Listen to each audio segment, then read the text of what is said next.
Olá, amigos e amigas, tudo bem com vocês? Mais uma vez estamos aqui hoje para aprender sobre a palavra de Deus, o que a palavra de Deus tem para nós.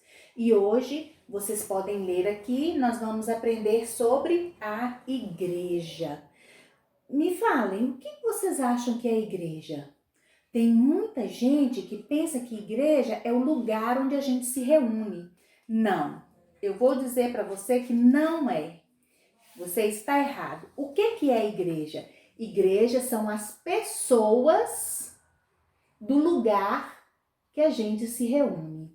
Olha só, as pessoas reunidas, elas formam a igreja. Isso é que é igreja. A igreja tem um objetivo. O objetivo da igreja é se reunir, as pessoas transformadas pelo Senhor, se reunirem para juntas fazerem algumas coisas. Uma delas, prestar culto a Deus. Sim, a igreja se reúne para prestar o culto a Deus. Nós sabemos que quando nós nos reunimos, estamos juntos prestando culto a Deus, a minha forma de adorar influencia o outro e nós juntos podemos oferecer ao Senhor um culto mais alegre, um culto mais sentido, um culto mais verdadeiro. A igreja também se reúne para observar as ordenanças do Senhor Jesus. Você sabe quais são as ordenanças do Senhor Jesus? O Senhor Jesus deu duas ordenanças, duas ordens. Primeiro é batizar todas as pessoas que creem no Senhor Jesus como único e suficiente Salvador, elas devem se batizar. E a segunda é a ceia do Senhor, que são para aqueles que são batizados. Então, aqui estão as ordenanças. Então, a igreja se reúne para observar as duas ordenanças, o batismo e a ceia. O que significa o batismo? O batismo é um símbolo. Quando a pessoa é colocada dentro da água, quer dizer que ela morreu para o mundo. Quando a pessoa levanta da água, quer dizer que ela está levantando para viver para Cristo. Então, o batismo é um símbolo. Nós nos batizamos para mostrar às pessoas em quem nós cremos e que vida que nós vamos levar a partir de agora. Que cremos em Jesus e queremos levar uma vida santa. Esse é o batismo.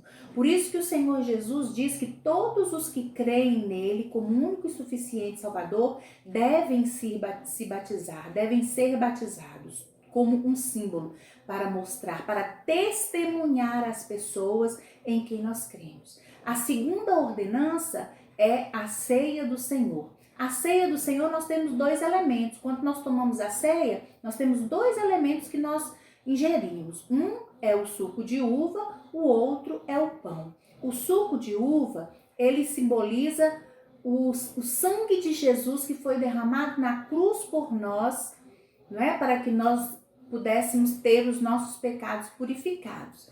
E o pão, ele simboliza o corpo de Cristo, que Cristo entregou, né, para ser sacrificado pelos nossos pecados. Então, quando nós tomamos o cálice com o vinho, né, que a gente chama de vinho, mas no suco de uva. Quando nós tomamos o cálice de vinho e comemos o pão, nós estamos dizendo que nós aceitamos o sacrifício de Cristo, nós estamos lembrando do sacrifício de Cristo e nós estamos afirmando também que da mesma forma como Cristo ele se sacrificava pelas pessoas, nós nos dispomos também a fazer a nossa parte de sacrifício para estar em comunhão, para estar bem, para ajudar as outras pessoas.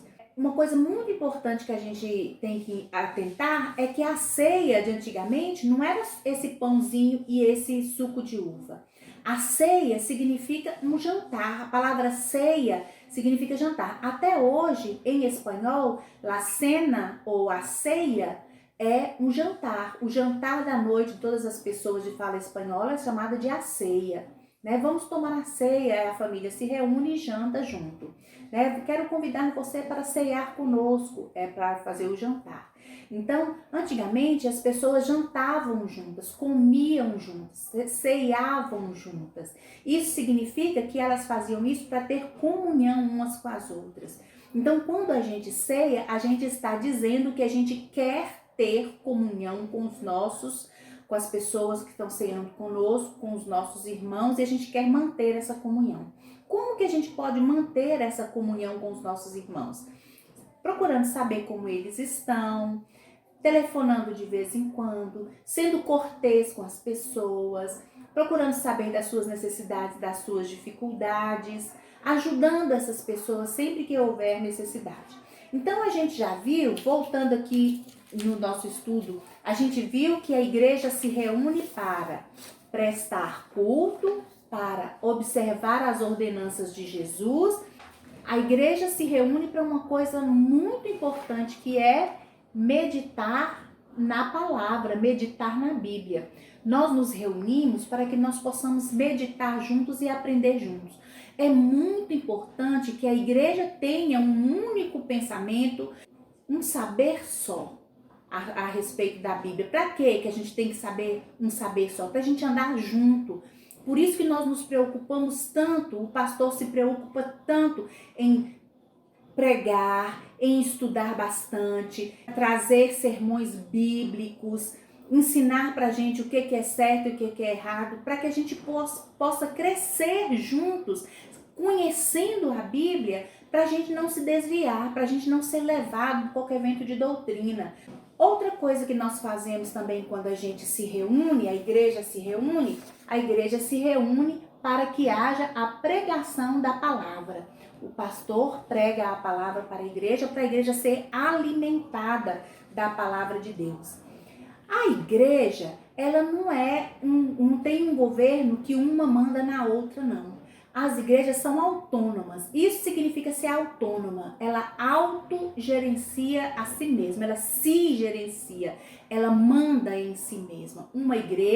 A nossa igreja não pode mandar em nenhuma outra e nenhuma outra igreja manda na nossa. Por exemplo, somos filhos da Igreja Batista da Paz, né? Somos congregação, mas a Igreja Batista da Paz tem as suas regras, as suas leis, lá elas seguem a Bíblia como nós, porém elas não mandam na nossa congregação, na nossa igreja.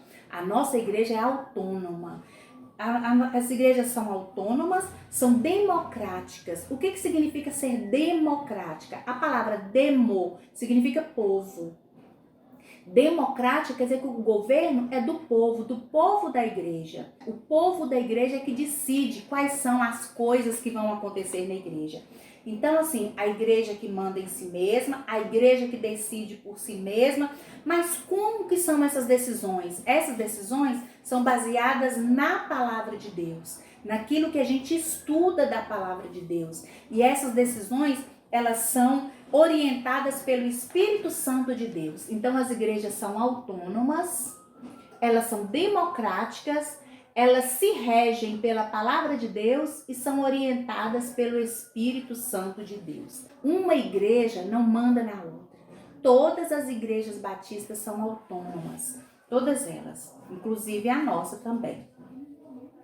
Nós chamamos de igreja, eu já expliquei que igreja não é o prédio onde a gente se reúne. A igreja não é o lugar onde a gente se reúne. A igreja são as pessoas que se reúnem em um determinado lugar. Nós temos a Igreja Batista do Alcides Rabelo, que se reúne na Rua Josefina Rabelo, 188. É lá que nós nos reunimos, é lá que nós nos confraternizamos, aprendemos, ouvimos a palavra, ceiamos juntos. É lá naquele lugar onde a gente se reúne. Isso é a Igreja de Jesus Cristo, que se reúne na Alcides Rabelo. Mas existe também a Igreja do Senhor Jesus Cristo no mundo. São todos os crentes de todas as regiões do mundo, eles também formam a Igreja de Cristo no mundo. Por exemplo, tem a Igreja do Alcides Rabelo e eu posso dizer, por exemplo, a Igreja de Montes Claros. O que eu quero dizer com a Igreja de Montes Claros? Eu quero dizer que todos os crentes que se reúnem em seus locais, em seus templos, porém são de Montes Claros. Eles fazem parte da Igreja de Jesus Cristo em Montes Claros. A Igreja do Brasil. Quando eu falo a Igreja do Brasil, eu estou me referindo a todos os crentes de todas as igrejas do Brasil. Quando eu digo as igrejas do mundo, quero dizer todos os crentes espalhados em toda a terra.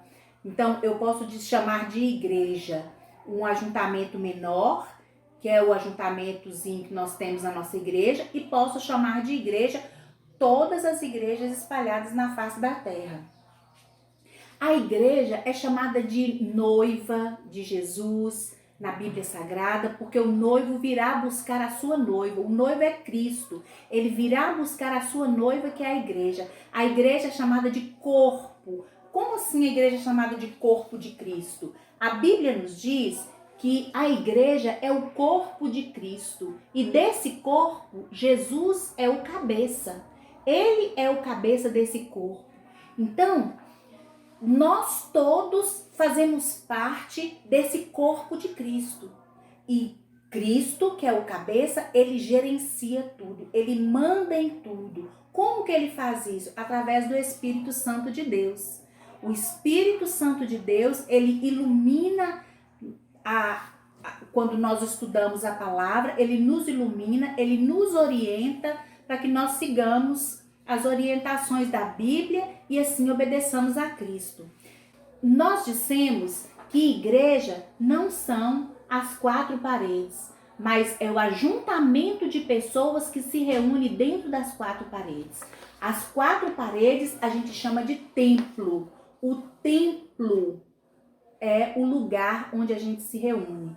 E a igreja são as pessoas que se reúnem naquele endereço daquele templo. Isso precisa ficar bem claro para nós. Quando a gente diz assim, eu vou à igreja, eu vou ao ajuntamento de pessoas, tudo bem. Eu vou ao ajuntamento de pessoas que se reúnem na Alcides Rabelo. Agora, não tem ninguém lá no templo, né? A gente vai lá no templo para limpar, não tem ninguém lá. Ou eu vou lá, esqueci minha chave, eu vou lá no templo para poder buscar a minha chave. Eu estou indo na igreja? Não, eu estou indo no templo. Não tem igreja, não está lá reunida, não é? Então lá é o templo. A palavra do Senhor, ela nos orienta como que a gente deve se comportar quanto à igreja. Quanto à igreja, sim, nós como fazendo parte da igreja de Jesus Cristo. Em Colossenses 3, versículos de 12 a 17, nós temos uns versículos e eu gostaria que você se atentasse para esses versículos aqui, que a gente vai conversar sobre eles. Está escrito assim: portanto, como povo escolhido de Deus, nós, que somos o povo escolhido de Deus. Portanto, como povo escolhido de Deus, santo e amado, somos santos e amados do Senhor. Revistam-se de profunda compaixão. Então, o que a gente deve ter? A gente precisa ter compaixão pelos irmãos, uns tendo compaixão uns dos outros. Por quê? Porque quando a gente tem compaixão uns dos outros, a gente ajuda mais, a gente vê o sofrimento das pessoas e se move para ajudar essas pessoas. Então, revistam-se de profunda compaixão, de bondade, de humildade, mansidão e paciência. Mansidão.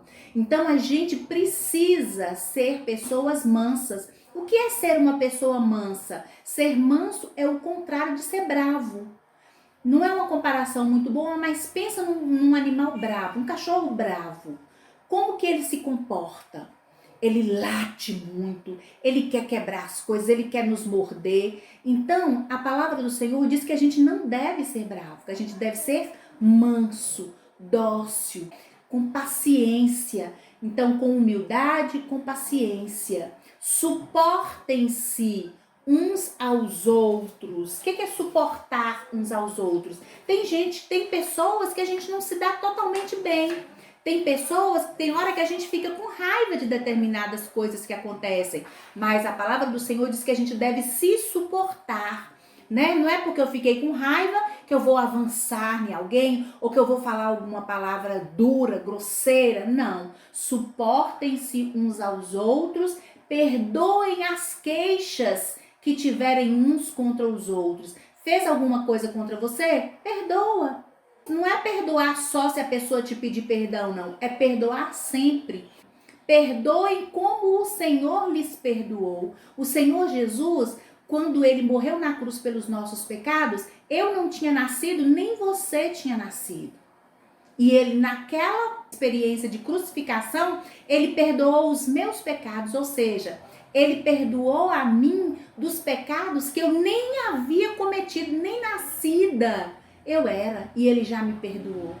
Então, nós precisamos perdoar as pessoas assim, mesmo que elas não nos peçam perdão, mesmo que elas não reconheçam que estão erradas, nós precisamos perdoar. Perdoem. Acima de tudo, porém, revistam-se de amor.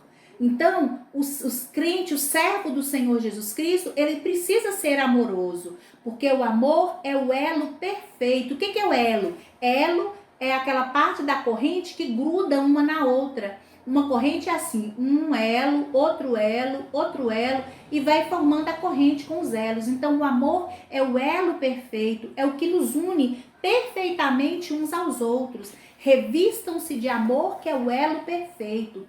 Outra coisa, que a paz de Cristo seja o juiz em seus corações, visto que vocês foram chamados a viver em paz. Nós fomos chamados a viver em paz. Nós não fomos chamados para viver em guerra. O Senhor Jesus não nos chamou para viver em briguinhas, em contendas, em tô de mal, em fulano é chato, fulano é isso, fulano é aquilo. Não. Ele nos chamou para vivermos em paz. É assim que todo junior e adolescente deve viver em paz. Eu sei que às vezes é difícil a gente permanecer em paz com as pessoas na nossa escola, porque existem pessoas que são chatas conosco, que nos provocam, mas não é impossível. O nosso Senhor Jesus, enquanto ele viveu aqui na nossa terra, ele passou por todas as dificuldades que nós passamos e ele conseguiu viver em paz para mostrar a nós que nós podemos viver em paz uns com os outros.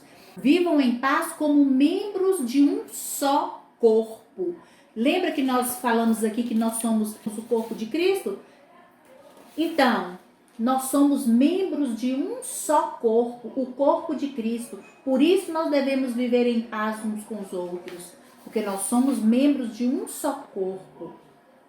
E sejam agradecidos. Nós precisamos ser gratos por tudo, ser gratos pelas pessoas, ser gratos até pelas pessoas chatas, ser gratos pelas pessoas chatas que nos importunam. Isso é fácil? Não é fácil, mas sabe, essas pessoas chatas é que nos fazem ser melhores, porque elas são chatas conosco, a gente é obrigado a tolerar, a amar, a perdoar. E aí eu vou exercendo o perdão, exercendo o amor, exercendo a compaixão. E aí eu vou me parecendo mais com Jesus. E eu vou agradando ao Senhor Jesus. Então até as pessoas chatas, elas foram colocadas nas nossas vidas para fazer da gente pessoas melhores. Então, fulano é muito chato. Se fulano está sendo muito chato com você, é porque você está precisando de uma pessoa chata para te fazer menos chato do que você é. Sabia disso?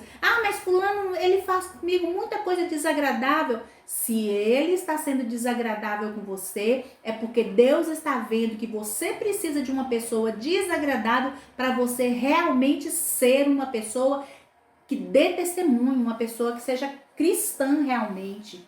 Aí ele continua no texto lá de Colossenses.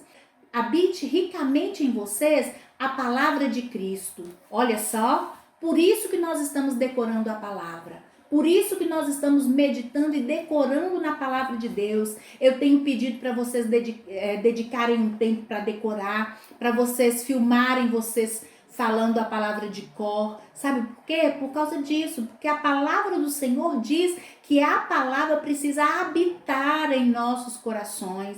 Habite em vocês a palavra de Cristo. Nós precisamos ter a palavra de Cristo em nós. Não é tê-la no celular, não é tê-la na Bíblia e carregar a Bíblia, não. É tê-la aqui, na nossa mente e no nosso coração. Habite ricamente em vocês a palavra de Cristo. Ensinem e aconselhem-se uns aos outros com toda a sabedoria. como que você vai ensinar os outros? Como você vai aconselhar os outros se você não tem a palavra dentro de você? Como que você vai aconselhar os outros e ensinar os outros se você, quando as pessoas querem brigar com você, sua irmã, seu primo, seu vizinho, seu amigo, seu colega, querem brigar com você, você vai com 10 pedras em cima da pessoa? Para que você esteja apto a aconselhar e ensinar, você precisa saber a palavra, você precisa dar testemunho, você precisa falar aquilo que você vive. Olha, e isso não é só para gente grande, não é só para adulto, não. É para todas as pessoas que fazem parte da igreja, todas as pessoas que amam e que confessam Jesus como seu único e suficiente Salvador. Então, aconselhem-se uns aos outros com toda a sabedoria e cantem salmos, cantem hinos e cânticos espirituais. Isso é a parte mais fácil.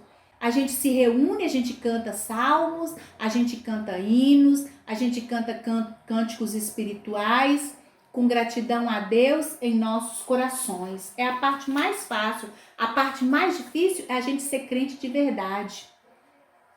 Tudo que vocês fizerem, tudo que fizerem, seja em palavra ou em ação, façam-no em nome do Senhor Jesus, dando por meio dele graças a Deus Pai. O que significa fazer em nome do Senhor Jesus? É fazer uma coisa e falar em nome de Jesus, amém? Não, é fazer como se Jesus estivesse fazendo. Então, tudo que eu vou fazer é como se Jesus estivesse fazendo. Em tudo, dando por meio de Jesus, graças a Deus Pai. Então, eu vou sempre dar graças a Deus por tudo o que acontece. Então, é muito importante que a gente entenda que a igreja não é um clube social. A igreja não é um clube que a gente vai nadar, que a gente vai curtir. Não. A gente gosta da igreja porque na igreja estão os nossos irmãos muito amados. Eu mesmo amo os irmãos da minha igreja, amo os meus juniores, amo os meus adolescentes, amo o pessoal da minha igreja, amo muito. Né? E é muito agradável encontrar com cada um de vocês, com cada uma das pessoas da nossa igreja. Mas é muito importante que eu entenda que mesmo eu amando muito as pessoas da minha igreja, eu preciso ter na minha mente que a igreja não é um clube. A igreja é um lugar onde nós nos reunimos para nós nos fortalecermos uns aos outros enquanto a gente aprende a palavra, obedece às 2 ordenanças do Senhor Jesus, que é o batismo e a ceia, enquanto a gente se dedica, né, uns aos outros, enquanto a gente ama os irmãos, enquanto a gente obedece a Jesus. Outra coisa muito importante que a gente precisa ter em mente é que todo cristão da igreja que crê no Senhor Jesus como seu Salvador, ele precisa se batizar. Ele precisa se preparar para o batismo. E você? Você já pensou nisso? Você já pensou que você precisa dar testemunho da fé que você tem? Você já pensou que está quase chegando a época de você ser batizado? Pense nisso. Você precisa dar testemunho da fé que você tem. Se você já aceitou Jesus como seu único e suficiente Salvador, você precisa dar o segundo passo, que é o batismo nas águas. Então, nós precisamos obedecer à ordenança do Senhor. Precisamos obedecer à ordem do Senhor. Foi o que eu fiz. Aceitei Jesus como meu único e suficiente Salvador e dei o meu testemunho, que foi o batismo nas águas. Pense nisso. Comece a pensar em se preparar para o batismo, frequentar uma sala de doutrinas, começar a se preparar, converse com seus pais, converse com o seu pastor, pense nisso e comece a se preparar. Não é assim, eu decido que vou batizar e batizo amanhã. Não, não é isso. Eu decido que vou batizar e começo a me preparar. É isso mesmo que eu quero? Eu quero ter uma vida exemplar. Eu quero ter uma vida de testemunho, eu quero ter uma vida que glorifique ao Senhor, então é isso que eu vou fazer. Amém? Você entendeu? Glória a Deus. Agora, para a próxima semana, eu gostaria que você decorasse 1 Pedro 2,9. 1 Pedro 2,9. Decore e coloque o vídeo de você recitando o texto no grupo IBAR, tá bom? Um grande beijo para você. Lembre-se, eu amo você.